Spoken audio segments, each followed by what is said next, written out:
gamers, fevers, lurkers.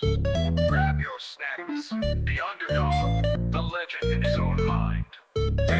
Jaybeazt, dropping memes and bringing heat.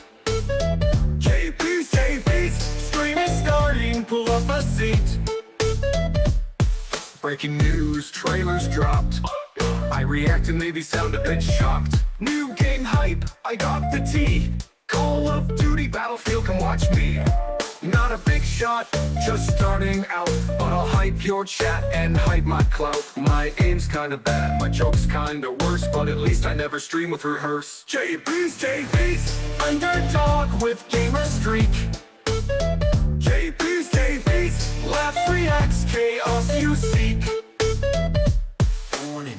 Jaybeazt, you may mispronounce your favorite game. Please remain calm.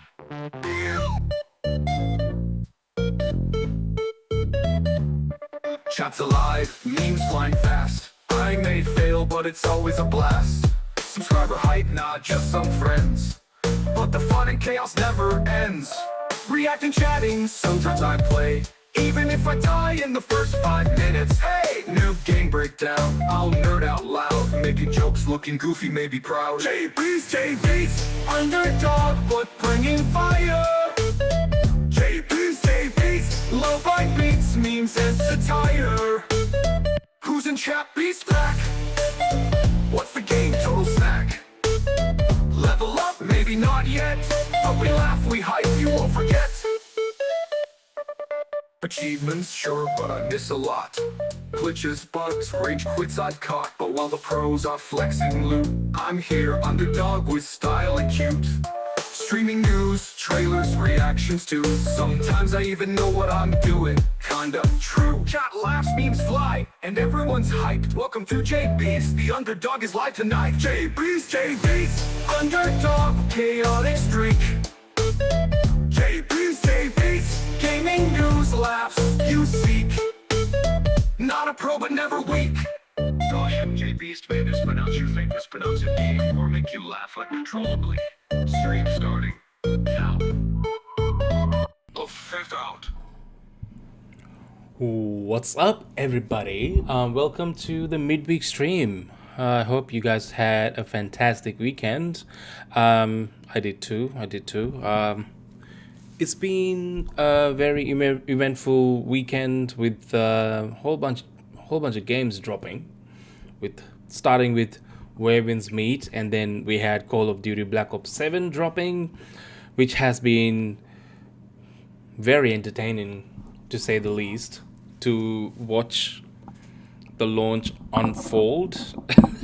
To be honest, I had a lot of fun playing the campaign and trying out the multiplayer. And if you haven't seen, there's a video out already. I just think it just went out last night. I got my decaf here as well, so we ready to go today? Yeah, I played the campaign and it was absolute trash. I mean, I didn't expect it to be that bad. People were saying that it was really bad, but I did not expect it to be that bad. And it really took me by surprise as to how much they have lost the identity of Call of Duty. And you know what? Don't get me wrong. Call of Duty campaign hasn't really been the deciding factor for, to buy Call of Duty for quite some time now. It doesn't really matter. Like, if it hasn't really been an issue. So I don't think it's not gonna be a huge issue for your average Call of Duty or even your hardcore Call of Duty player. I think you're still gonna have a fun time with the multiplayer. I think multiplayer is the same old stuff that you have seen before, with, I guess, minor improvements as well, which is very welcome. But they have gone in a very bold new direction for campaign, which I don't think is the right direction for Call of Duty, to be honest. And that's where we at. And we can stay here and pretend that it's going to affect the buying decisions for most of the Call of Duty players, which it isn't. even though we've seen the Steam charts and seen that it hasn't really performed as well as everybody hoped, even then, even with the shitty campaign, it's important to note that the multiplayer hasn't really done anything different. I think it's very similar to what Black Ops 6 had, with minor improvements and nothing much new. And you even get the same old maps from previous successful Black Ops games as well, like notably Black Ops 2 and 3. Like the ship, the what was it, the one on the boat, and all that. So which are nice to play in. It's a welcome. It's always welcome to see classic maps on these multiplayers, but it becomes problematic when it's the only highlight in the game. So yeah, that's where we at. As always, like I said in that video, please go check it out if you haven't already. It still feels good to shoot in Call of Duty multiplayer, just like previous games, because they haven't really mucked that up. Other than that, it's the same old stuff. If you have Black Ops 6, I think it's more of it. With now you get to grind the whole leveling up progress again from the beginning, and then go through all the prestige levels and all that, and unlock new cool gear, and then pay for battle passes again. And yeah, it's just more of it. And if you enjoyed that already, this will make you enjoy it more, I guess. Or you might get sick of it. Either way, it's there, it's out now, it's yours to play now. For those who enjoy Call of Duty, have fun. But for those who didn't, such as myself, I'm going to go back to Battlefield 6, unfortunately. But yeah, like I said, no hate. It is what it is, unfortunately. We got Battlefield 6 going on, we got Red Sec going on, now we have Black Ops 7, we also have Arc Raiders, which has a huge number of players on it at the moment and doing really well, which is awesome. And we also got Where Winds Meet dropping, and today, I think, which is 18th today, we're also getting the free content for Assassin's Creed Mirage today as well, so which might be interesting. I have preloaded the game, not preloaded the game, I have downloaded the game again, hoping for the patch to come through. I tried it right before the stream started, but what? I'm talking to you, mate. Mr. Pipe Bomb, I'm talking to you, brother. But yeah, it's here. It's really here to I really want to check out the free content drop for Mirage and see how that's going. It seems like it's a whole new area as well. So yeah, cool.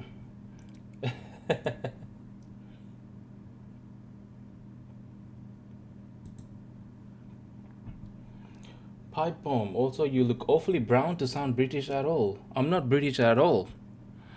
What makes you think? And have you also only come across people who are brown or white that sounds British? I mean, you really need to expand your horizons, brother. If you only talk to white people who sound British, that's a little bit weird at this point.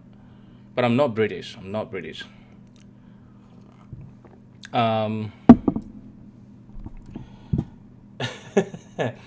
Welcome, Ali.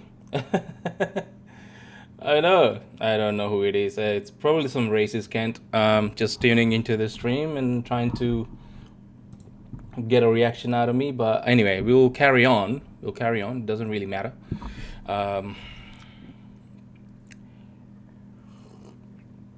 So, yeah. You make me laugh, Bran. Welcome, racist. Yeah, Bran. I don't really know who that guy is. Pipe bomb is having issues with the world, but here we go. We'll carry on. We will carry on today.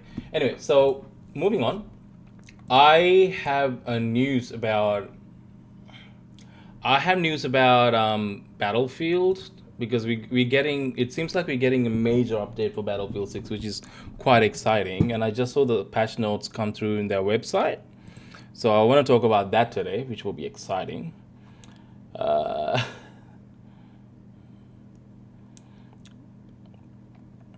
I don't know, man. I really have no idea when it's dropping. I'm gonna just so it just dropped, and let's go through the patch notes and see when it says it's dropping. So we'll go through that today. It's a big ass update. It's a very big update. So we'll try to go through it today, and we also have some news about Ubisoft Assassin's Creed drama unfolding as well, and also T2 CEO, which is Take Two Interactive, who are the publishers of Grand Theft Auto. Um, they have made some interesting comments about um, the future of gaming, which I would really like to talk about. And there's a Horizon online game coming, which seems very interesting. So I want to talk about that as well. The trailer dropped 5 days ago, but I couldn't actually get a chance to talk about it. So we will check it out today as well. Apparently 2200 New Zealand time. Oh really? Oh okay. New Zealand time. Interesting. I should hang on. Gotta check that out. I just literally saved the patch notes and then I haven't actually read through it yet. I was gonna do it here because it is freaking massive.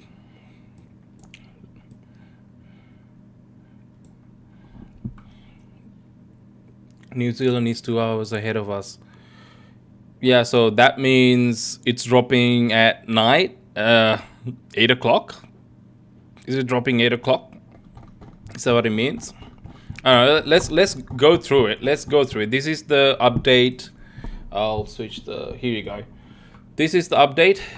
They just put the patch notes on. This update delivers a broad set of improvements to soldier responsiveness, aim consistency, animation fidelity, and overall stability across Battlefield 6. We also introduced a new limited time mode, refined aim assist behavior, and resolved a large number of weapon, gadget, and vehicle issues based on community feedback. So major oh, there you go. It's dropping 9 UTC. That's all you care about. Yeah, here it says, I'll make it bigger. There you go. I gotta make adjustments to my screen, man, so you can see things better.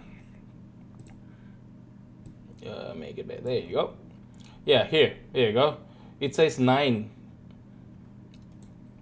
UTC to O's is what? I don't know. I'm not very good at math, bro. Let's see what it is. 9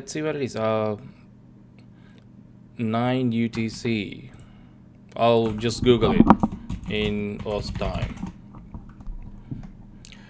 It is 8 p.m. AST. There you go. It's dropping at 8 today. It's dropping 8 so in literally in 20 minutes it should be updated. We should get the update. Oh wait, 18th would be tomorrow. Yeah, 18th for us, like a whole day ahead. 18th is US 18. Yeah, you're right. Always forget. Whenever they say 18th, November 18th, that's 19th for us. So yeah, you're right. So that's like a whole day away, which is fine, I guess. Well, we'll have the update tomorrow. We'll see what the hell the update's on. New map. We're getting a new map, Eastwood. A map with the... Oh, look at that. We're getting Eastwood, the new map. A map with the Southern California theme. Variations of this map will be available for all official modes. See you 8 p.m. tomorrow. Okay. I have bad news for you, brother. I have bad news for you. You're not gonna like what I have to say. You're not gonna like what I have to say. Oh man. Nah, I have a dinner to go to tomorrow, man. Unfortunately, I have a dinner to attend to tomorrow. But I should be back soon. I don't reckon it'll take that long. So, you know what? You know, it's funny because I was literally starting the stream like 5 minutes before Shiny got a call, and then she just made the plans. And right before I started the live, she was like, "Oh, by the way, we have a dinner tomorrow night. Is that all right?" And I'm like, "Okay, fine." So we have that tomorrow night, but because it's a midweek dinner, I don't reckon it'll take that long. So I should be back around like 9:30, 9:30, 10. Not 9:30, like maybe 10, because everybody has work the following day. So I don't think it'll go until late.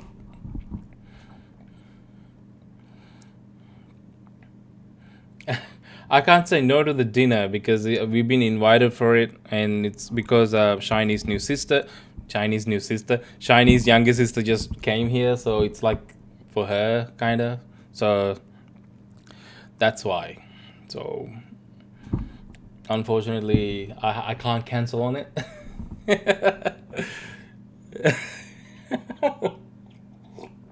Yeah, she's very shiny. No, dude. Unfortunately, I can't drop out on it. I have to be there. But I'll be back. I'll be back. We can probably do some couple hours at 10, and we have the rest of the week. All right. Where the heck were you yesterday? Where the heck were you yesterday? Uh, I would like to say 10, but it might be like 10, 10:30, the latest. I will try to be here before that. I'll have to be anyway because we all go work the following day. So yeah, I can use that excuse to get out. Oh really? Oh no. Oh no. How you feeling now, dude? I told you, like, if you don't rest up, it'll get worse. It happened to me like 3 times when I got the flu. I had the flu, and then literally I kept getting better and then just falling back down, and then getting better and falling back down, literally about 3 to 4 times over the course of 3 weeks. The body new map dropping, none of this CBS. Yep, I mean you're all prepared for Call of Duty Battlefield 6. Very good, very good. Oh man, all right. Let's check out what the patch is about. Eastwood map. Okay, I want to see what this Eastwood map look like. They would have had some screenshots of that Eastwood map. BF6. There we go. Oh yeah. It's this one. It's this one. Nah, man. Nah. Definitely not. Definitely not. I'll be careful. Don't worry, bro. Don't worry, bro. It's homemade food. It's gonna be homemade food, so it should be okay. Hopefully, dude. This is one of the maps that I've been really excited about. It looks sick. It looks pretty cool and very colorful. So yeah, I want to say it favors the right side. Did it? Who told you that? The new map, you mean? Uh, tanks, helicopters, and golf cart. New time limited mode, sabotage. A themed event mode focused on demolition and counterplay. That's interesting. You mean the new Eastwood map favors the right side?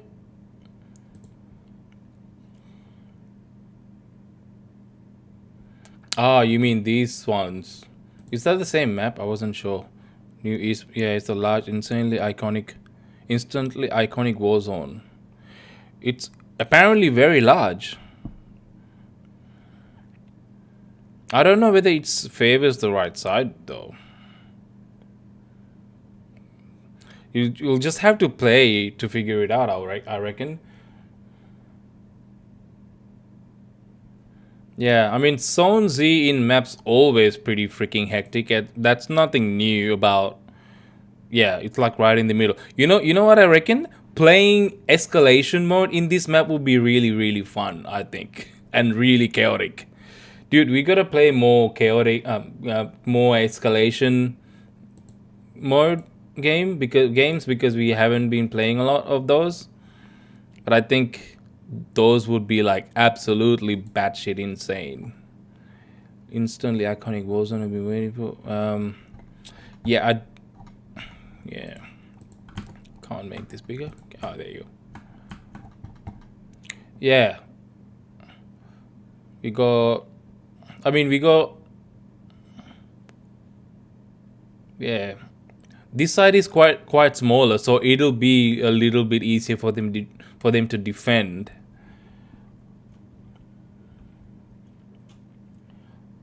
There's two zones on the right. Look how close they are to the HQ. Yeah, it is true. Yeah, and also I just realized that it is. Yeah, they are closer to the HQ, and also they have a smaller area to defend, whereas we have like a wider area here, and it does take a while to get to A and B.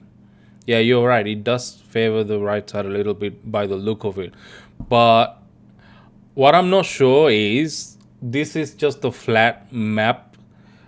The geography in the map might actually make it different in terms of gameplay, because that's what Battlefield has done traditionally with maps. Yeah, I know. Like it does at a glance seems like it is favoring the right a little bit more, but there might be a reason why it's laid out this way because of the geography of the map, which we can't see from the map itself, unfortunately. And like historically with Battlefield, they have these kind of maps all the time. Like at a glance, they are unfair. They are not balanced. Like this is like Battlefield. You know what I mean? Battlefield maps have always been kind of like unbalanced and unfair because that's how real life is, because that's literally what they have said. I have seen an article like some time ago where the Battlefield devs were literally said our maps are trying to mimic the real life battles. Because of that, their maps are not purposely balanced in some of the maps, and they do favor one side over the other purposely because that's how real life is. So, yeah, no idea. It does look like pretty big. I don't know whether it's Liberation Peak or Mirac Valley big, but it looks pretty big. I can't tell. Yeah, I can't tell from just looking at the map itself though. But what I can see is I see like a like there might be some hills over here, and yeah, I'm not sure. And there might be a lot of cover over here as well. Like this looks like a little like a lot more of an open area to me, and this looks like they have a lot more coverage here, places to get cover. No fucking jets in this game. Oh really? Okay, no jets in the game. Where did you get that from? Where did it say? Is it because it's like here? Yeah, I don't know. Yeah. It doesn't show the other side. There might be jets on the other side. Who knows? What if the other dudes gets the jet? That would be that would kind of suck. But I wouldn't be surprised. Okay. Yeah, yeah. I suppose. I mean, yeah. If there are no jets, that means this would be a smaller map, wouldn't it? Because if it's a bigger map, they would have jets on it. The fact that it doesn't have jets means this is probably closer in size to Iberian Offensive, I think, uh, or like Siege of Cairo. I think it's in that mid range uh, in maps in terms of size, by the look of it. Yeah, I don't really know. It looks that way, but I feel like A and B might have a lot more coverage and a lot more places to hide, and therefore easier to defend than E and D. That's what it looks like to me just by looking at the map. But I could be wrong. Take it with a grain of salt. In just because it seems to have a lot more open area, therefore it might be easier to attack. Maybe that's why. But yeah, C is gonna be a constant hot zone, and they like I see a lot of area here to like flank, you know. So you can flank. There's a lot of area here you can flank around. So I'm going straight to C. Yeah, no, I'll try to keep up, bro. I have been lately, in terms of trying to keep up with you and capture points because nobody else bloody does it. Um, yeah, but yeah, C is going to be a constant hot zone, but there's going to be plenty of room to flank E and D from here if you're spawning on this side. Plenty of. I mean, you can see a little bit of trees. That I don't know how densely covered forest here there would be, whether it's like literally just these couple of trees, or is it just going to be like fully covered with trees, which would makes it easier to flank as well. um yeah, yeah, yeah. But yeah, you literally have D very close to C, but also we have equally similar distance from B to C. So I think in terms of fighting for C, as long as you hold B, it would be a balanced fight to try to take over C. The only thing is the distance between A and E. It feels like E might be a little closer, but I can't tell. I feel like they are equally distanced. Even E to C is equally distanced. So it might be a lot more balanced than you reckon. It might be a lot more balanced than you reckon. But we just have to see and see how it plays out. The latest example was Liberation Peak. Liberation Peak, when we played it in beta, it really sucked. We did not like the map, but it's grown on us at this point, and we've come to like the map quite a lot. But it could go down the same path as Blackwell Fields and would really suck as well. I don't know.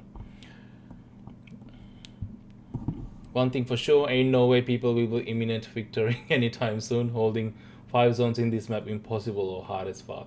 Yeah, no, I reckon so. I reckon it would be. I mean, it looks like it has a pretty similar layout for Liberation Peak as well. Like you got C in the middle. It might be on a hill. I can't tell here. You got B down here. You got A in the corner, and you got E in this corner, and you got D down here, and you got a whole lot of flanking area down at the bottom, which is like basically empty. So that's like very similar layout to what Liberation Peak has. So it might go either way because we've come through a lot of instances where we've gotten choked at A, like F, if it's in Liberation Peak over here, we've gotten choked in there, or like over at A. Actually, we really don't get choked at A because you can always flank, but you can get choked at A. Like if they hold B and then somehow hold C and all this, it gets very easy to take A, and then it gets harder to spawn. But then the only good thing is we have this whole of HK area for spawning, which makes it easier to flank unless they just make a line through here and then defend B, and then that makes it really hard to go through, which can easily happen. Has happened in Liberation Peak, so that's my concern. But again, it'll depend on how good the team is. If everybody sucks and don't try to capture points, then yeah, that'll be it.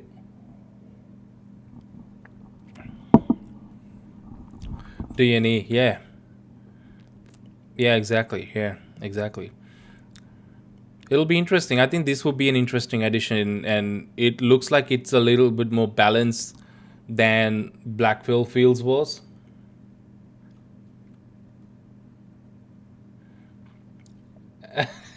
No, I said people. People don't try to capture points. Not you. Not you, bro. I know you always capture points, but you're just one man. We are just two people. This is teamwork. We need a lot more people capturing zones to win. We can get like 18, 20 captures or even more captures per game, but if not enough people doing it, you can't win conquest. This is why we should try escalation, because escalation is kind of a hybrid between conquest and what? Like, it's kind of like battle royale. So in escalation, you got like these points closing in and making the map tighter, and so towards the end of the session, it gets very chaotic. So we gotta check that out.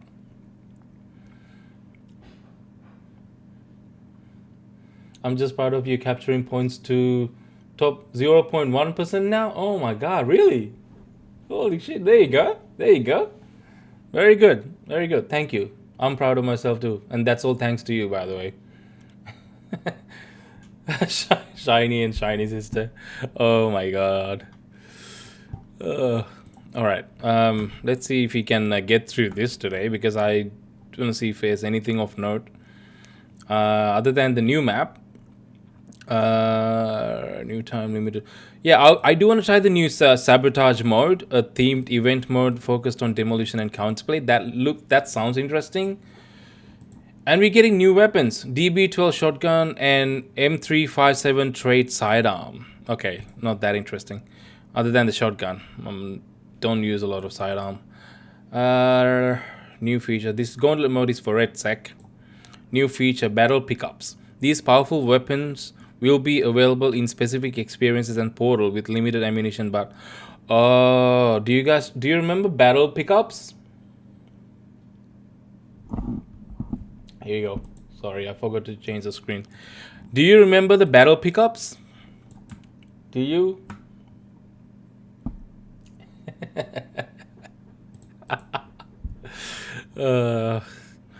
I remember we had insane battle pickups in Battlefield 4. I'm not sure whether it was in Battlefield 3, but also, yeah, in Battlefield 4 and Battlefield 1 had insane battle pickups. Okay, battle pickups were like these crazy ass gun you can pick up in the field and then use for like a short time. They essentially work like a score streak, that, if you want to call it that. In Call of Duty terms, score streaks that you can pick up in the field. It's not really a score streak because it doesn't really cost you anything, or you don't have to grind anything. You just need to come across it, and they're placed at random places in the map. So if you come across it and you manage to pick up, you can. No, it seems it was in previous games where I have experience in Battlefield 1 and Battlefield 4, I think, they were in normal multiplayer. So that's what it's saying here. Battle pickups. These powerful weapons will be available in specific experiences and portal. So I'm assuming like specific modes. Like I'm assuming this will be part of conquest and escalation and breakthrough even. Probably not rush. And yeah, obviously in portal. Yeah, I think it's gonna be part of conquest. I mean, they're not like too OP or anything. It's just like imagine like a really OP sniper that you can use for like, you get like 5 bullets in it and you can use it, and that's it. And it'll go into a timer and then it'll reset and then somebody else can pick up when it respawn. I'm not sure whether it's going to be the same place or in a different place, but that was the gist of it essentially. And yeah, they were like kind of insanely powerful weapons that you can use for a very short time. You can't keep it, and you can't like swap into another weapon and keep it. Like if you swap it, you drop the weapon. So like if you pick up, you just have to use it and then let it go. That's how it normally worked. So it doesn't really break the game or anything. It actually adds a fun little twist to the game, and that is not so OP but also kind of fun. So I don't think it'll break the game, you know? Yeah. I think it will be a fun addition, I think. We just have to see. Portal updates, which I don't really play. Battle Pass, the California Resistance bonus path becomes available for a limited time. Oh, okay. This is a becomes available for a limited time. What does that mean? So like, you gotta grind that up during Battle Pass event, and if you don't, you miss all the stuff from that Battle Pass thing. Isn't that weird? We gotta check that out. New underbarrel attachment, slim hand stop, unlocked via challenge. New feature coming later in the update. Battle pickups. Yeah, we have already covered that. Major update. Yeah, a lot of stuff with aim assist have been reset to its open beta tune. Oh, yes. Okay, this is huge. This is something that I have actually experienced and had an issue with. You know, you can't recall she's about aim assist. Okay, when we played beta, the aim assist felt like it felt more natural. Yeah, so I think for me, what I experienced was open aim assist in, especially if you, I mean, if you're using a control, obviously. Open beta tuning felt a little bit more natural and not like all over the place. It wasn't OP or anything. It just really like it was helpful aim assist, without like making it OP. You know. Yeah. I mean, the reason why we had to do all those like weird settings in the game was because it wasn't the same as open beta tuning. In open beta, I didn't have to do any tuning. The default setting was good enough to actually make it work. But that really wasn't the case when Battlefield 6 dropped. And I think they're going back. The fact that they're going back to open beta tuning is good news. That means the aim assist is going to improve, and also not make it like too OP, and it'll provide a nice balance. That's what I'm hoping for. I can't really comment further on that because I don't have the technical knowledge for it. But yeah, yeah, it's a pro. I think the open beta tuning was much better. So going back to that, it's gonna be a good thing. If Because I really enjoyed open beta experience and I felt like I had more control, which wasn't really present in Battlefield 6 until I tinkered around with the settings and I've changed it a little bit. So I'm keen to see what this does. Improved input latency and stick response for controllers. Oh my god. I didn't even know that was missing, but okay. Providing smoother aiming and more responsive soldier movement. Okay, this could be a good thing too. I didn't know that they had to improve that. But that makes sense.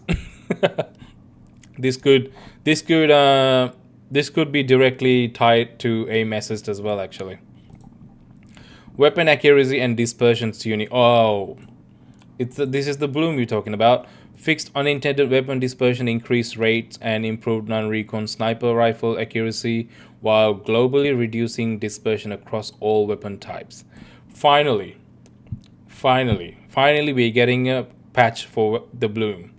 So, hallelujah. This is going to be great. This is great. Challenge and progression clarity improvements make requirements easy to understand and track. Yeah, that would be nice. That would really be nice, Yeah. One of the things, having clarity to understand like what the hell you need to do in order to unlock this specific stuff. Oh yeah, 100%. Carbons and assault, it is the worst on those. I sometimes literally aim down and shoot. It does not register. Like, I know that I hit the dude, but it just doesn't register. It's so fucking annoying sometimes. But I'm glad that it's going away. Hopefully, mostly. Major polish pass to deployable gadgets, including the LWCMS, portable mortar, LTLM2 portable laser designator, and supply crate system. So mainly for recon and support. I don't know. It really hit. I did really hit the dude. I really did. I'm not that shit. You know I'm not that shit. I mean, I'm not the best. I'll give you that. I'm really not.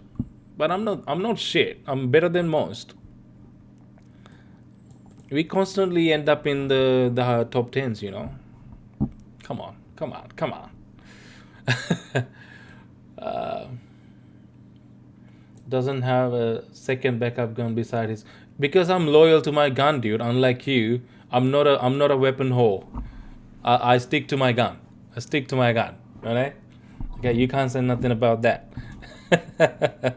Alright, areas of improvement. Aim assist. Yeah, we've already covered this. Oh, okay, wait. It's actually explaining it. Here we go. Here we go. Here we go.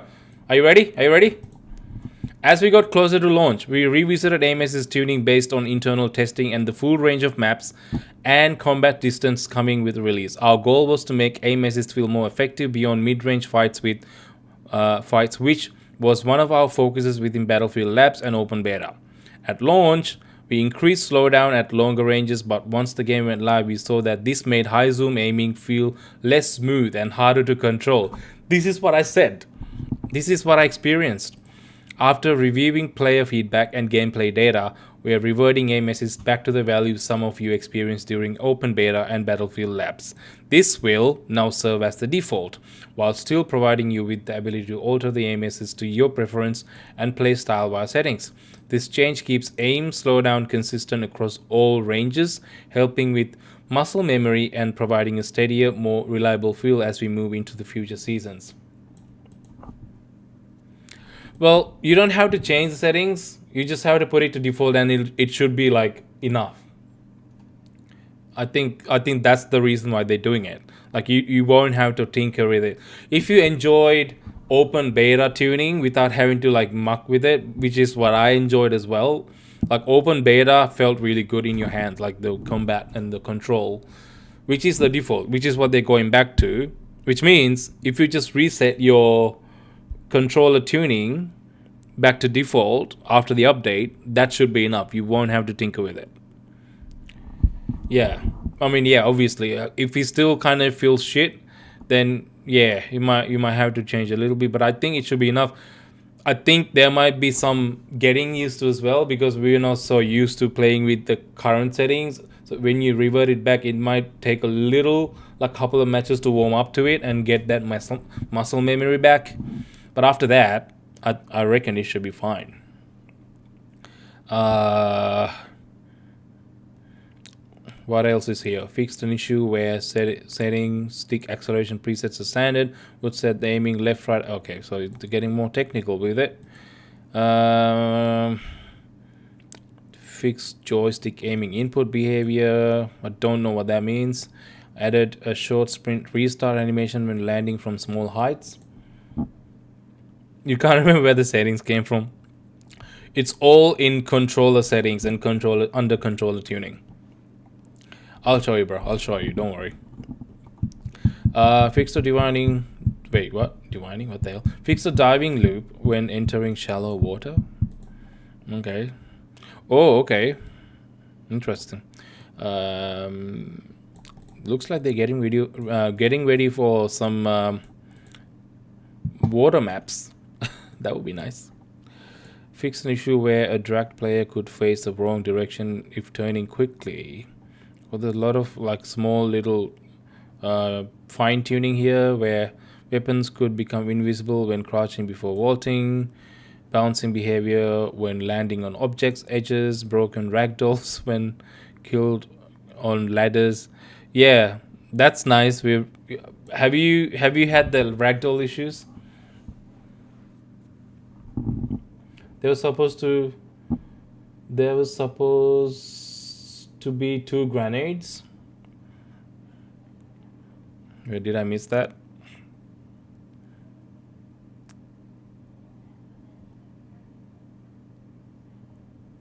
Where? Did I miss that? Fixed issues where drag player could face the wrong direction. Is it this one? No, it's not that one. Oh, here. Issue where the assault class extra grenade ability would not grant 2 grenades on spawn. Wait, hang on a second. You have not been getting 2 grenades in assault class?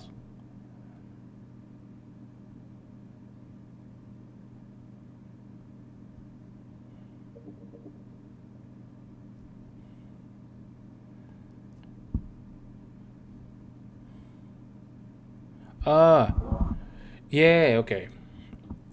I feel like I haven't really noticed the times that I may have gotten one. Now that you mention it, I think that might have been a case. But most of the time I still got 2 grenades from memory. I don't I don't really throw the grenades that much. I should really start throwing grenades, dude. But yeah, it makes sense. Okay, so you've been affected by this a lot more than I have, I think. So that's good. They finally fixed that. Fixed an issue where weapons could become invisible when crouching before vaulting. Bouncing behavior when landing on edges. We already covered that. Fixed broken ragdolls when killed on ladders while jumping near ledges or in vehicle seats. That's good. I have been the victim of that. Yeah, I think yeah. After tomorrow, bro. After tomorrow, you're getting 2 grenades. Fixed camera clipping when dropping from heights while prone. Okay. Clipping when initiating drag and revive. Okay. Fix the issue where the rush signature trait mission focused apply its icon and speed boost. Okay, I don't know. Incorrect prone aiming angles on slopes. What else is? Misaligned victim position during takedowns when using high FOV settings. Fix misplaced weapon shadows while vaulting. Yeah, so very minor fixes, some of these. Missing water splash effects while swimming. So some of them are just graphics related. Fixed teleporting or invisibility when entering vehicles during a vault. What? Okay. Third person facing inconsistent when soldiers were mounted. Improved vault detection in cluttered environments. Increased double tap window for danger ping. Oh my god. Okay. All right. This is great. I think this is good. This is especially good for those people who like to ping people. It's the red one. You know, when you do the ping, when you spot enemies, you get a green one and you get a red one. The green one is for like a location pings, and red one is danger pings. Yeah. So especially good for those people who actively use ping a lot. Very good. Updated first person animation cadence for moving up and down stairs. Fixed an issue where hit registration would fail when engaging into gunfights after exiting vehicles. Okay, you know what? I feel like I have personally experienced this particular issue right here. Like hit registration failing when exiting vehicles. Because I have tried to do this and failed beautifully at this. And left me to wonder what the heck just happened. But I think this is exactly what the heck happened. So I'm glad they fixed that. I didn't even realize that was a very specific issue that a lot of people had. I thought it's just like, your general hit registration fail, but apparently that's a thing. There you go. Fixed camera reset when entering yeah. Okay. Vehicle. A lot of vehicle stuff. I'm gonna go over that. Weapons. Okay. Dispersion tuning pass. Dispersion has been globally reduced. Yeah, we went through that. They're repeating themselves here. What the hell? Fix several issues with underbarrel attachment alignment.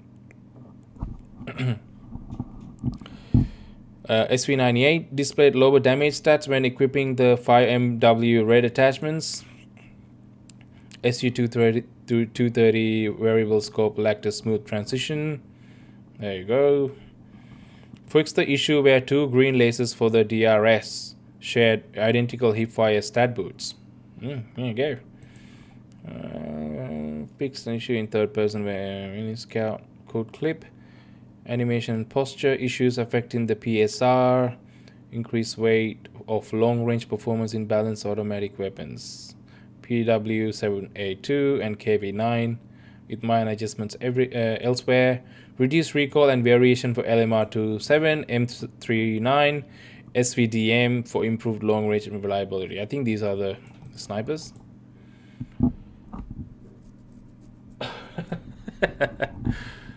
Yeah. Long range, PW7. That's an SMG, right? And KV9. That would be yeah, make SMGs more OP. Why not? Allowed friendly soldiers to damage and detonate certain friendly gadgets. Okay. Okay, I want to see this. Class ability would sometimes not activate, although the UI so it has available. Okay. C4 pickup edge of screen interaction, clipping of the UAV remote when activating it while using certain weapons like rifles. Nothing of major significance here. Fix duplicate deploy audio playback on M4A1 SLAM and C4. Yeah, missing pickup prompt for thrown C4 satchels. Yeah, minor adjustments here. Nothing to fix. XFGM XD recon drone physics allowing vehicle pushing. Okay, interesting. I think they have already fixed attaching C4 into recon drone and then blowing it. You can't do that anymore. I have tried doing that in a couple of games. Last time we played, it didn't work out so well. Every time you can attach C4s to recon drone, but as soon as you start flying the drone, it actually blows up. It doesn't let you actually go very far. So I think they have fixed that exploit, unfortunately, which is unfortunate. I think something like that you should have just kept, because it's just one way you can get creative with stuff, I don't know why they removed that. Doesn't make sense. Would have been nice to have it, because it's not really an exploit. Like, it's just a creative way to work with your tools. I don't know. Some might argue with that one. Okay, so I think that's pretty much it. Oh, UI and HUD. Let's see if they have changed anything.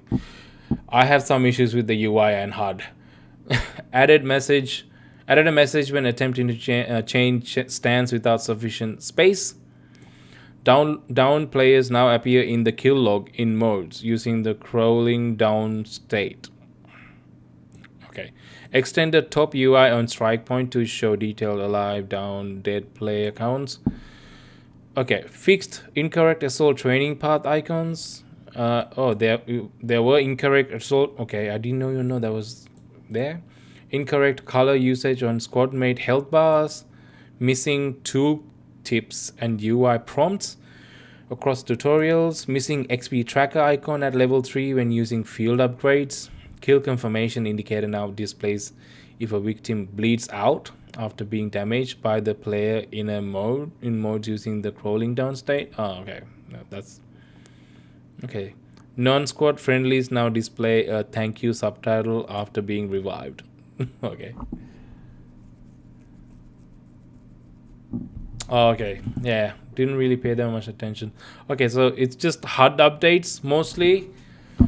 Nothing has changed in the UI, like menus or anything, as I hoped they would do. New option allowing players to sprint automatically when pushing the stick fully forward. Oh, that's helpful. That's actually very thoughtful upgrade. I hate pushing down on the button all the time to the thumbstick all the time. No, I think it's just this UI and HUD. Maybe there might be more down here, but we'll keep going. But yeah, I think that's a really good addition. You can change the settings, so when you press the stick forward, you just automatically sprint. You don't have to just press down on the thumbstick to make it sprint, which is cool. I like that. I really like that. Added a new key binding that allows the player to instantly swap to the knife instead of having to hold the button. This key binding will not allow to perform takedowns contextually, but will still allow takedowns to be performed once the melee weapon is equipped. Okay, I really want them to have changed the keybind so you can equip the shotgun gadget as a third weapon swap by like holding down triangle or Y instead of like the D-pad, which is very annoying. I hope they can do that. They still haven't fixed that. Addressed multiple occurrences of excessive bright flashes and unintended visual effects. Oh, that's single player. We don't really care about that. Maps and modes. What? No, I did not. Yeah, it's just pretty much saying the same stuff that we already covered, dude. It's like they added sabotage, they added the new map Eastwood. We already know that. Deploy beacon in fix black screen spawn issue. We didn't. It's only in team deathmatch. We have never experienced that in Conquest. Incomplete or incorrect round outcome data when joining mid-match. Fixed matchmaking logic to prevent late-stage match joins. Yeah, that's good. Yeah, that's actually really good. Yeah, very thoughtful. Very thoughtful. Yeah, I'm actually very thoughtful. I didn't think they would fix it this soon, but then yeah, they've gone ahead and fixed that. Matchmaking logic to prevent late stage joins, multiple destruction reset issues after side swap in strike point and sabotage. Yeah, thought they already fixed that already. Okay, they're fixing it in this update. Post insertion movement lock at round start. Unintended AFK kicks while spectating in strike point. Reduce opacity of excessive environment smoke and across multiple maps. Yeah, okay. Yeah, so that's about it. Nothing major. Single player, we skipped that. Audio. Added new sound effects to double ping. That's good. That's good. Sometimes you don't even know whether you pinged or not. That's really good. That'll help. Yeah, just audio improvements. I don't know whether we want to go through all that. We'll just skip ahead.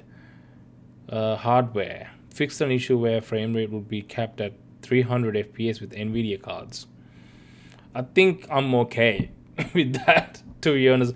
I don't know who wants to be playing at 300 FPS, honestly. Like I think mine's running at like 160 frames. I'm quite happy with that. I don't need more frames, man. It's not gonna get any better. Fix the issue where the gold card could set off a PTK and 1R gadget in Gauntlet. Okay. Oh, there's more UN HUD here. This is for Red Sec, so I'm just gonna skip through that because we don't really play Red Sec. So that's it, man.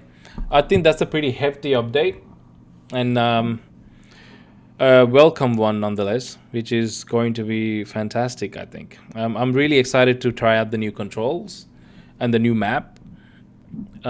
Just wanna check out how the controller finally feels in my hand. If it's gonna be same as open beta, I'm gonna be very happy, very happy. Also want to check out the new SMG long range performances that they have noted, which is also good. But other than that, I think a lot of these are quality of life improvements and going to make the game overall a better experience for the players and more stable one. So that would be nice. But I still want Battlefield devs, please, if you ever see this, we probably won't, but if you're seeing this, please fix the UIs where you can actually access the loadouts without having to wait for the game to damn load. That would be nice. That would be nice, and it would be a very minor thing to do.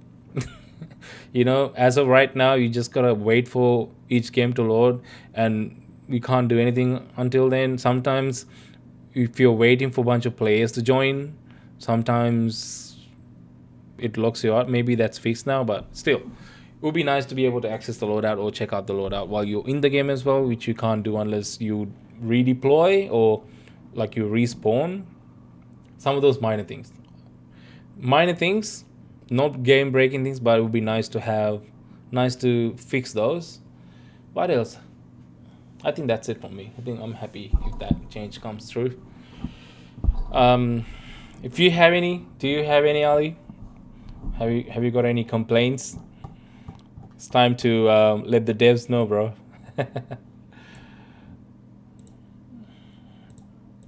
All right.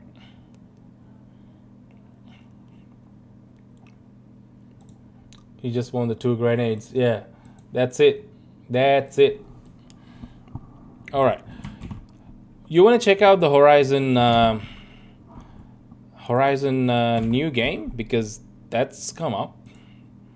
They actually released this a couple of days ago, but I couldn't really get through it.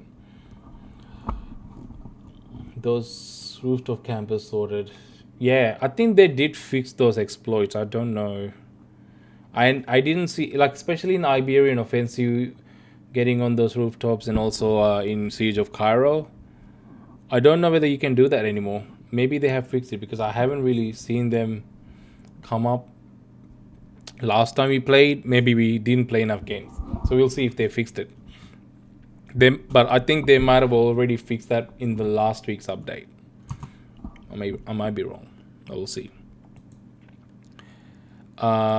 Anyways, Horizon Steel Frontiers. I want to talk about Horizon Steel Frontiers because they just announced this couple of days ago, and this is an MMORPG that is set in Horizon universe, and it is not made by Guerrilla Games.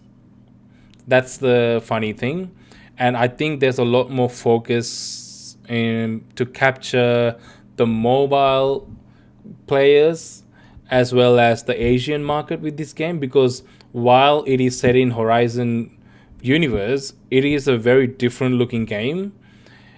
Yeah, because it's an MMORPG, so it looks interesting. And I looked at the announcement trailer, and they have a separate gameplay video which I haven't seen yet, so we'll check it out.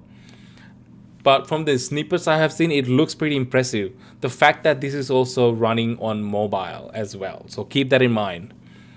But yeah, let's check it out. I want to see what you think.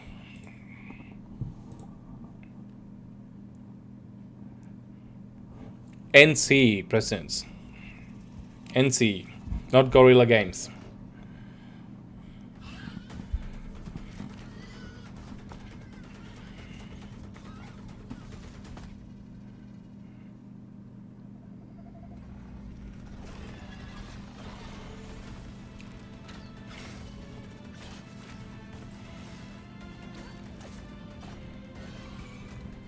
Yeah. I am a huge fan of the Horizon franchise. So this is something I'm definitely going to try. As you can see, like, the character model is very, very, like, Asian games inspired. Yes, yes, they did. They did. They did. I will talk about that in a bit. It's Tencent was doing a competitive game for in the same style as well, and I think it got shut down or something like that. I'm not sure what happened to it, but we did talk about it.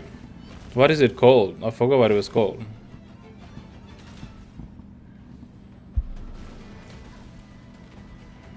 Yeah, Tencent is huge. Tencent is literally the biggest gaming company in the world as of right now, with alongside, you know, Sony. But I think they will, Tencent and also NetEase will make a huge comeback in the next generation, I think, because the mobile game market is expanding and getting bigger and bigger, which is something I'm also going to be talking about today, because it's an article about the future of gaming, which I found very interesting. But we'll talk about that after this. But yeah, don't you think this looks interesting? It looks impressive. I'm just impressed because, yes, it looks different to your mainline Horizon games, but this is gonna be running on mobile too. You against the tech creatures? Oh, bro. I love the tech animals. I love Horizon. It's one of my favorite games. Undeniably, one of the best IPs. They have. I feel like lately, with all the different stuff they're doing with the Horizon IP, though, they might have diluted the value of it. I love them in Final Fantasy. Yeah, fair enough. Fair enough. But no, I really did like. This is very different to what you would see from Final Fantasy, though. Oh wait, what is it? There's more? Oh, hang on. There's more. There's more. 안녕하세요. NC소프트의 김택진입니다. NCsoft. 여러분께 NC의 새로운 프로젝트 호라이즌 스틸 Okay, this is not a exclusively mobile game. This is coming to PC, but also mobile. So technically yes, 프론티어스를 마침내 선보일 수 있게 but that is to be expected. 2017년 Yeah, 제로돈을 만났습니다. like I said, this is not made by Gorilla Games, dude. This is the IP is being borrowed by NCsoft, which is a Asian development company working under NetEase, I think. 그 세계에 저는 바로 빠져들었습니다. 거대한 So this game is not coming to PS5, by the way. This is not coming to PS5, which is the weird thing. 체와의 전투에 At least I think it's not. 없었고, 미스테리한 내러티브는 저의 호기심을 자극하며 그 세계 끝까지 가게 만들었습니다. It can stay away. 다른 사람은 하지 But don't you think it looks good? I think it looks good. 못해 It doesn't look as good as like a mainline title because obviously they have to make it work for mobile, so you can kind of see that in the videos, in the snippets. But it still looks pretty good. From the very beginning of creating this franchise, we've imagined the Horizon universe as one that could be experienced in many Yeah. different ways. Horizon Steel Frontiers is a full-fledged The fact- MMORPG yeah. NCsoft has built specifically for mobile. Oh, there you go. Specifically for mobile. You can step into this world anywhere, anytime. It's available on PC, Machine hunters, but it's specifically for mobile. region called the Deadlands. This is inspired by Arizona and New Mexico. See, that's what I said. Okay, you know when I said that I thought some of the gameplay looks better. Like this is kind of what I meant. Like the grapple hook and the movement feels like it's a lot smoother than what was in Horizon main games. This is inspired So this could be fun. Look at that. That looks fun. You're sharing the frontier with thousands of other players. Sometimes working together to take down machines, and other times competing with rival tribes. Okay, I'm not loving the frame rate. And that mix of cooperation and That frame rate is like it's running at 10 frames a second though. That's a little concerning. The heart of Horizon's story is the search for the balance between humanity Yeah, this is like very like Asian looking models here. So they're definitely catering to the Asian market here with this. technology. Ultimate mystery, human proofs of real-life Look, play, all the character models are very Asian. and that's been brought to life by NCsoft. So it doesn't really feel like an Horizon game, but it is an Horizon RP. There's a gameplay trailer. I'm gonna skip through this. Oh wait, what? This. There's another one. There's a gameplay trailer. So I wanna. So this is the gameplay.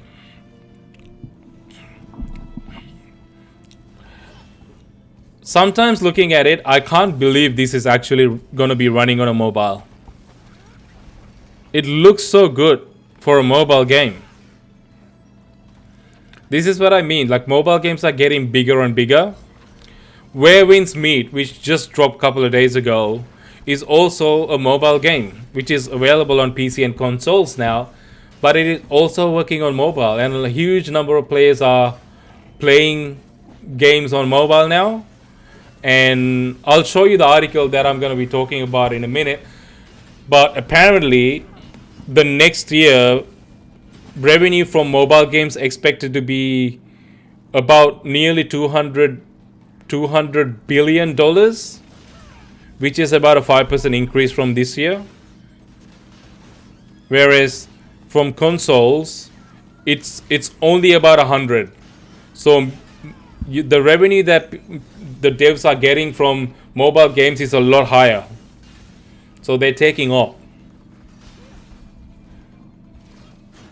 Yeah, 100%, 100%.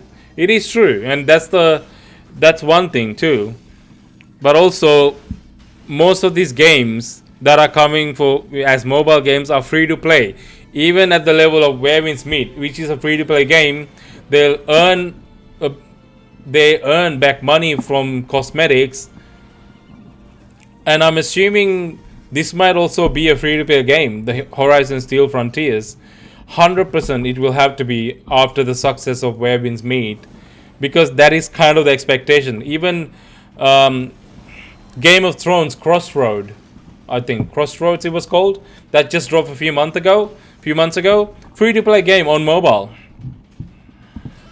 So these games are designed to be free to play because it then eliminates the need for people to buy the game. So barrier to entry is very low. You get into the game, you enjoy the game, and then you spend on cosmetics, and that's how it works. And mobile players are a lot more prone to be spending on cosmetics than us hardcore gamers, and that's what being catered to right now. The market is way bigger. So devs and publishing companies go where the money is. That's the hard truth. But the game looks good, even for a mobile game. It looks freaking amazing. I'm not gonna lie, it is how it is going to play. We'll have to wait and see. But the game itself looks pretty good. But you won't be able to play this on PlayStation 5, which is very weird to know that Horizon game is on mobile and PC but not on PlayStation. That's a weird thing to even say, but that's where we are in 2025. We're getting Xbox games on PlayStation 5, and we're getting PlayStation games on mobile and PC but not on PlayStation. That's the kind of weird situation we're in 2025. But yeah, we'll have to wait and see how this goes. But it looks promising. It's but I think the player base for Horizon Steel Frontiers will be expectedly different from those players who enjoy the mainline games. But I think that's kind of the point of the game. It is trying to capture a different market. If it's free to play, I'm definitely gonna check it out on mobile not on mobile, on PC. If you're gonna need to buy it, I'm probably not going. I'm gonna give it a miss. But yeah, let me know what you think. But yeah, this is a good segue to move on to what I was going to talk about before, which is Take-Two Interactive Publishing Group CEO Strauss Zelnick have made a comment saying that consoles aren't going away, but gaming is moving towards PC, which I think is a very interesting comment. So, Take-Two Interactive CEO Strauss Zelnick had a interview with CNBC, I think, and then they had this article coming out of it, which I will show you in a bit. There you go. Can see, there you go. So this is what it says. In Take-Two Interactive CEO said on Monday that although gaming consoles are not going away, the industry is moving towards PC in the next decade. What he's saying here is, I think it's moving towards PC and business is moving towards open rather than closed, which is very evident based on what's happening right now with the Xbox opening up to other platforms and Xbox announcing PC console hybrid for next generation, Steam coming out with a Steam machine and Steam frame and all that. Yeah, everything is moving to an open ecosystem, which is cool. Zelnick told CNBC's Squawk Box. But if you define console as the property, not the system, then the notion of a very rich game that you engage in for many hours that you play on a big screen, that's never going away. Selnick said, the current split between console and mobile is about even in the market, but mobile is growing more rapidly than console. This is what I meant before. So they put some stats here.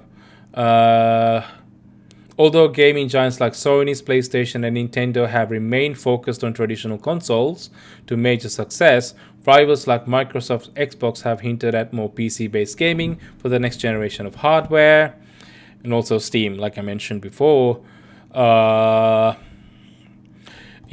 It's kind of funny that people think about consoles and PC as two different things. Microsoft CEO Satya Nadella recently said in an interview with TBPN, we built some of that conventional wisdom. I think he's got a fair point here, but I think with the console, the invention of a console meant that it also got rid of the inconveniences of a PC. So bringing PC back into console would kind of defeat the purpose, which is where my concerns are with the PC console hybrid thingy. But looking at the Steam machine and what they have announced with it, which is also essentially a PC but works like a console, I'm leaning more of a hybrid and PC console, which could actually work into current technology. So we'll see how it goes. Gaming company Valve garnered significant buzz last week after announcing its new Steam machine, a console PC hybrid that can run PC games on a television or as a normal gaming computer. Keep going. Although Take-Two's most high-profile titles such as its Grand Theft Auto and Borderlands series are largely played through console and PC, the company has invested heavily in its mobile segment after the mobile gaming industry rocketed during the pandemic. In 2022, the gaming company bought mobile developer Zynga for $12.7 billion, the largest gaming acquisition at the time. I think this has been topped now by EA acquisition, I think, which is like $55 billion. The lofty purchase has since paid off, with Take-Two's mobile division leading the company's revenue during the second quarter despite the release of the notable titles including Borderlands 4, NBA 2K26, and Mafia: The Old Country. Mobile games from developers like Zynga, Rollic, and Nordeus accounted for 46% of Take-Two's net revenue during the quarter, while console slightly less at 41%. And PC and other platforms contributed just 13%. Mobile, of course, is taken with you. It's repeatable and it's enjoyable. And I do think because it appeals to the broadest possible audience, it will probably continue to grow more rapidly. The CEO said during the expected the mobile unit to increase by around 10%. Although mobile gaming slowed down after seeing unprecedented highs during COVID, it's seeing some reacceleration this year. And here's a fun fact. Global mobile game revenue is expected to generate $188.8 billion this year, increasing 3.4% from last year. That 3.4% increase, including the revenue for this year, is still $188.8 billion this year, according to research from Newzoo. Console and PC are projected to earn combined $45.9 billion, or 45% of the total gaming market. So I think that's very interesting fact. This kind of puts things into perspective as to how big the mobile gaming market has become.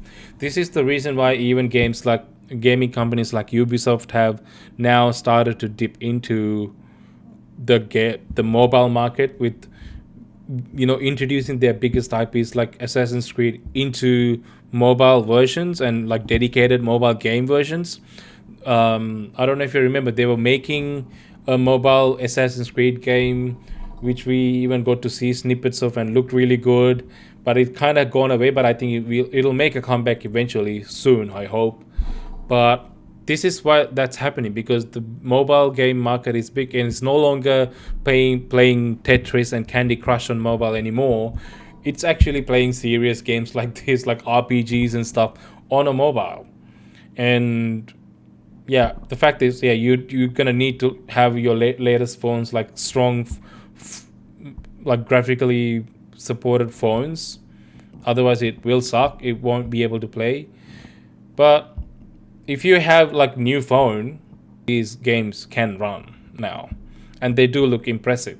Not as impressive as it would look on a console or a PC, but it's still impressive enough and manageable enough that you can play it on a mobile. And some people are just fine with that, you know. So yeah, it is interesting, very very interesting that that's where the gaming industry is moving to. And also, a lot of people are moving to PC as well, and the consoles are getting more PC like. Even the PS5 and Xbox Series X already is very closer to a PC than been. And it won't be surprising to see even Sony follow what Xbox is trying to do for the next generation with the PS6, and try to introduce a PC console hybrid in order to keep up with the changing trends in the gaming industry, which is players and gaming also moving towards PC. But this could also be good news if you're interested in playing Grand Theft Auto 6 on PC. We might be getting it sooner than we think, because if they have such a big interest in towards PC and gaming in PC, they might try not to delay it too much and make it available on PC as soon as possible after the console launch of GTA 6. So that could be good news. I'm just purely speculating here. I could be completely wrong, and this has nothing to do with it. But just positive thoughts. Positive thoughts. Yeah. Let me know what you think of that news. If you think that gaming is actually moving towards PCs, or is it actually moving away, or is it moving completely towards mobile, and gaming as we know it is going to be dead in a decade? Whatever you think, let me know in the comments down here. Ali, if you're here, please say hallelujah, my friend. I don't know if he's still here. All right. Yeah. Speaking of Grand Theft Auto, the article on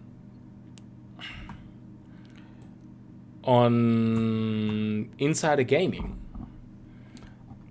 which I have noted today, and it looked very interesting, and I thought I should talk about it a little bit. It's not like a big news or anything, but the fact that Grand Theft Auto 6 could come to Switch 2. I saw this and I'm like, can it? Can it though? So I read the article and I'm like, okay, you know what? That kind of makes sense. So let's see what it says. It says, in a post on social media, rumor has once again surfaced that Grand Theft Auto 6 could arrive on Nintendo Switch 2 after it has launched on other major platforms. This rumor was partially backed up by Nate the Hate, who confirmed hearing that Rockstar was doing tests to bring it to Switch 2. Okay. I don't have... sorry.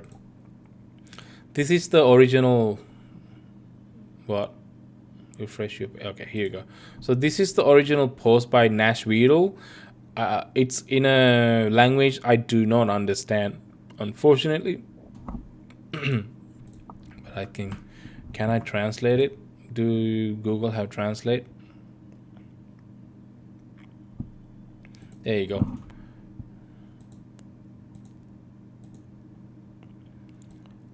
How do I translate it? Can I translate? There you go. Translated. There you go. Leak Express. Can you see? Can't see. I'll make it big. There you go. So, Leak Express. I can confirm that a GTA 6 port for Switch 2 is in the works. I haven't said much about it. I had to be cautious until now. I can also comment that the game's delay isn't due to this version. What? It doesn't seem like it will be a launch title. Oh, okay. Oh, okay. So it's saying the game is not delayed because they're working on this version. It doesn't seem like it will be a launch title. Okay. So that's literally all it says. And then Nate the Hate said on that thread, I said a while ago that Rockstar was doing tests to bring it to Switch 2, but test doesn't always equal release. I know an effort has been made to see if they can bring it to the platform. I don't know the current state of the effort. So I think that was very interesting that this is happening, but also not quite surprising, really, because if you really think about gaming companies operate, they're really trying to make money by making these games. They're in the business of making money and revenue, profits. So GTA 5 performed phenomenally well, but you cannot expect the same level of performance from GTA 6 until you see the results post-launch. So they having an interest in Nintendo Switch 2, which already sold millions of copies or something, not millions, maybe thousands of copies, hundreds of thousands of copies at this point, is no matter what you like to think about Switch 2, it is a well-performing platform at this point. So it would be ideal if you can get your game running on the platform, even though it is a very low-spec console. The fact that Cyberpunk 2077 managed to get on Switch 2 probably is what prompted GTA Rockstar to see whether they can run their game on Switch 2. But I don't think the game would run as is on the console. They will need to make significant changes, significant overhauls to the game in order to bring it, make it lighter in terms of graphical intensity and the resolution, in order to make it work on Switch 2, which is what Cyberpunk 2077 did. It's not a direct port of the game that's working on Switch 2. They literally had to break the code apart and rebuild it, and code it differently and bring down all the resolution and the graphical intensity and make compromises in every way possible to get it running and actually also looking good enough to play that on Switch 2. So they literally had to work on it separately to make it work on Switch 2, which is what I expect Rockstar would do if they have the time for it. They are notorious for doing this kind of shit, and also just ditching it just because they just don't have time for it. They did that for Red Dead Redemption 2. They still have the reason why they still haven't even released a patch to make it run on 60 FPS on consoles, current gen consoles, is they just didn't have time to do that, work on that patch. These are their words. They have literally said this out somewhere. And also they didn't want to, after the mishaps of Grove Street Games messing up the remastered version of San Andreas and the Grand Theft Auto trilogy, they didn't want to hand it over to a third-party studio to handle that 60 FPS patch, so they just leaving it until they have time for it. But I think we might be actually getting a patch for it soon now, finally, after such a long time. But that is to say, this might not even happen, but it does make sense that they're considering the idea of being able to run GTA 6 on a Nintendo on a Switch 2. Of course, they would try to and see if they can make it work. I think it would be, even if they manage to taper the resolution, make all the graphical overhauls to make it run on Switch 2, it'll be very poor performance. It'll probably be capped at 30 FPS. It won't look as good. It'll have all the compromises there. So I'm not sure who that would be for, but if you only have a Nintendo Switch 2 and you want to play GTA 6, that's a very small number of players, I would imagine. Like, if you're the type of gamer who want to play GTA 6, I don't think you are also the kind of gamer who just has a Nintendo Switch 2. That's just what I think. I could be wrong, but I think at least you will have a PS5 or an Xbox Series X, if not a PC. But I could be wrong. But yeah, it's nice that they're trying to get it working on a Switch 2. If they do manage, that would be interesting, because they haven't released GTA 5 on it. So, interesting. Let me know what you guys think of that. But yeah, it's a rumor at this point. It might not end up even being true at all, but we got that going on right now. Yeah. Yeah. Anyway, I think it's time for me to wrap it up today because I'm gonna be jumping in, play some Battlefield tonight. So you're welcome to join. Yeah, not a lot of news today. So we're gonna wrap it up today. Tomorrow I'm gonna be checking out Assassin's Creed Mirage. So Mirage DLC, free DLC. So I might drop a gameplay video on that one and first impressions. Shows the gameplay. You mean the Mirage gameplay? Yeah, 100%. Yeah, I'll do. I mean, I'm not gonna do. I might actually do a live. I'm not sure. I might either do a live or I might actually check out the game and do an impression video separately. So one of the two might happen. So tune in. BF6. We'll do. Are you gonna be playing tonight? You better be playing tonight. But yeah, when I will do a BF6 stream for all the 2-3 people who check out my BF6 streams. When we can get a full squad. See, I'm not gonna be streaming it by myself, so I'll do a stream for BF6 when we have a full squad on. Hopefully in the next couple of days, if you can get a full squad back, we'll do a stream on BF6. It's just getting harder and harder because people have lives and it's just harder to commit time for it. But yeah, we'll do it then. You're in comfy in bed? Okay, fine. Well, you can go to sleep.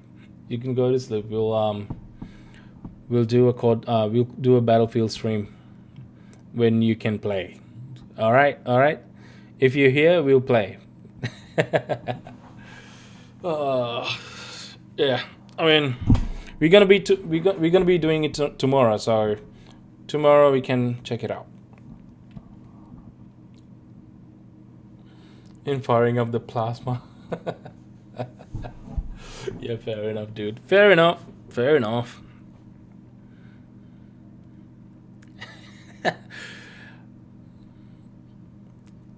What? No, I'm not playing tonight. It's already like 9 o'clock. I don't know if I have time today, bro.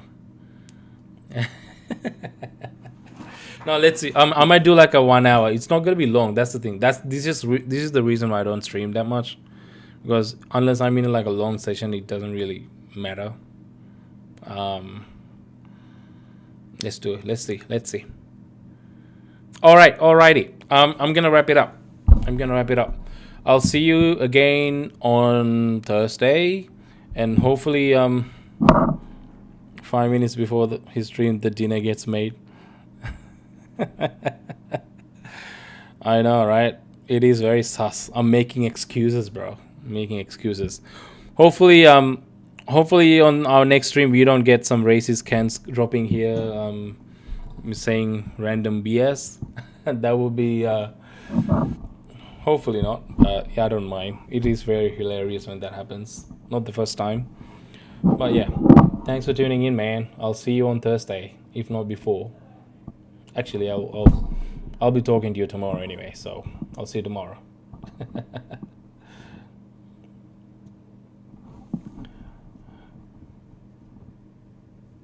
I'll play it first 2 months non-stop. Yeah, I'm still playing it. Well, you're the one who's not playing it. I've been playing it a lot. You just haven't been playing it, Cat. So you just need to like step up the game and like make yourself available more, You're like here sleeping at 9 o'clock. What is this? Like you freaking 80? What is this? Just get up the bed, bro. Get up the bed. Fire up your BF6 and join the game, and then I'll come. I ain't playing by myself. This is not what I promised. This is not what you promised. You promised you'll be here, bro. I'm just saying. Oh man. Yeah. True, that is true. That is true. But I wasn't here just idle. I had shit to do, Anyway, okay, I'm off. I will probably see you, in about half an hour. I might do a little stream. If not, I'll see you tomorrow. Make yourself available. I'll be here after dinner, and we can go full hardcore on BF6 with the new update.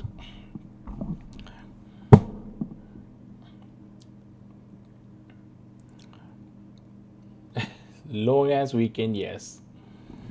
All right, brother. I'll see you soon. Thank you for tuning in. Bye-bye. Whoop. Alright, time to paradigm. The underdog's logging off. Baby! Thanks for hanging out for laughs, memes, and gaming clout. Even if I tripped, lost, or failed, you stuck around and that prevailed. We checked trailers, spilt the tea, mispronounced a game or three. Call of Duty fails, oh that's me, but the chat laughed along, pure victory. Grab your snacks, hydrate up, don't fall asleep. I'll be back soon with news to peep. The underdog may stumble, trip, or rage, but you're the legends who fill my stage. Grab your snacks, hydrate up, don't fall asleep. I'll be back soon with news to peep. The underdog may stumble, trip, or rage, but you're the legends who fill my stage. Announcing chat, Jaybeazt is officially signing off. He may try to explain the plot of a game he hasn't played, argue with NPCs about story choices, or get stuck in the tutorial forever. And if someone says something wild in chat, he might go, "Oh mate, don't say that!" Thanks for surviving the chaos, laughing at my fails, and pretending my Call of Duty aim is fine. Catch you next time, same underdog energy, less chaos, maybe.